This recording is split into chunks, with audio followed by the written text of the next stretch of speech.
We've seen a lot of different Spider-Man. Today I'm going to cover why No Way Home should connect to previous Spider-Verses. Welcome back to Spinning Film, let's get into the video.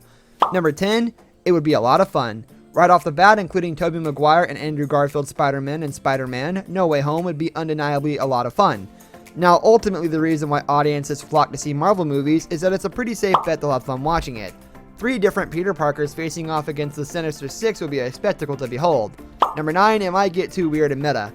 Mixing all the Spider-Man franchises together might get too weird and meta. Die-hard fans would get it, but more casual moviegoers who aren't up to speed on the inner workings of the franchise might be confused.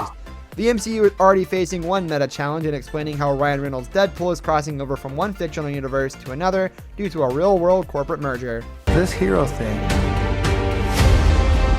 Number 8, Marvel's biggest risk are its greatest achievements. Whenever Marvel has taken a big swing, it's resulted in their greatest achievements. From taking a chance on the Guardians of the Galaxy to making the third Thor movie as a wacky comedy, Marvel's biggest risks have always yielded its biggest payoffs. Now that the MCU has established a pretty rigid formula, the stories that think outside the box and do things differently are the most celebrated. A Spider-Man crossover would certainly be ambitious. Number 7, overstuffed plots are a common problem with the comic book movies. One of the most common problems with superhero movies is that they try to do too much. Spider-Man 3 had one too many villains at the behest of executive producer Avi Arad. Batman v Superman: Dawn of Justice is a Superman sequel, a Batman reboot, and a Justice League preview all rolled into one. If Spider-Man No Way Home incorporates 2 other Peter Parkers and the MCU's own Peter struggle to clear his name, it might end up biting off more than it can chew. Number 6, it would make up for Far From Home's multiverse tease.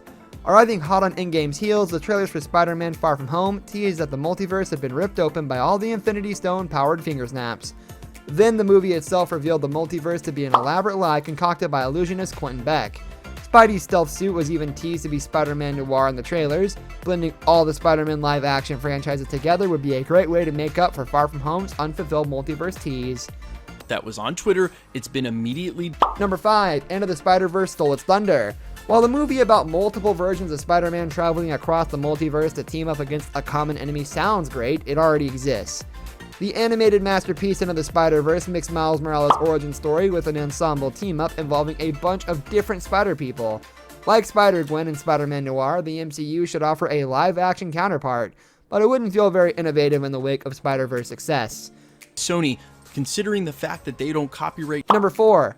Andrew Garfield's Peter Parker needs redemption. Andrew Garfield wasn't a bad choice to play Peter Parker, but the character as he's portrayed in the Amazing Spider-Man movies, a brazen jerk who uses his powers to bully people and stalk his crush, isn't really Peter Parker. In No Way Home, Garfield could be given a chance to play a more faithful incarnation of the character that would redeem the missteps made by his unfinished trilogy. Number 3, it would set a precedent for other Marvel movies to do the same thing. After WandaVision's controversial Ralph Bonner reveal had Marvel fans up in arms about their Evan Peters multiverse theories being proven wrong, Marvel needs to be careful with how it approaches self-aware casting. If the previous Spider-Men show up in No Way Home, it will set a precedent for Hugh Jackman to fight the new Wolverine and Mark Ruffalo's Bruce Banner to encounter Edward Norton's in some mad science experiment. Number 2, it can give Tobey Maguire the Spider-Man 4 he never got. If Tobey Maguire's Peter Parker gets his own subplot in Spider-Man No Way Home, then it can essentially be the Spider-Man 4 he never got to make. Sam Raimi planned a second Spider-Man trilogy to follow Spider-Man 3, but eventually quit the 4th movie after realizing he couldn't complete his vision on Sony's schedule. With Raimi helming the second Doctor Strange movie, and Strange himself appearing in No Way Home, it's safe to assume he'll have some involvement in the Spidey threequel. Maguire's Peter could get a little mini-sequel with No Way Home, detailing his life beyond the events of the trilogy. Number 1, it needs to stay focused on Tom Holland's Spidey. It would obviously be a lot of fun to make MCU's 3rd Spider solo movie a wall-to-wall superhero spectacle filled with alternate versions of familiar characters, but that would distract from the ongoing character arc of Tom Holland's Peter Parker.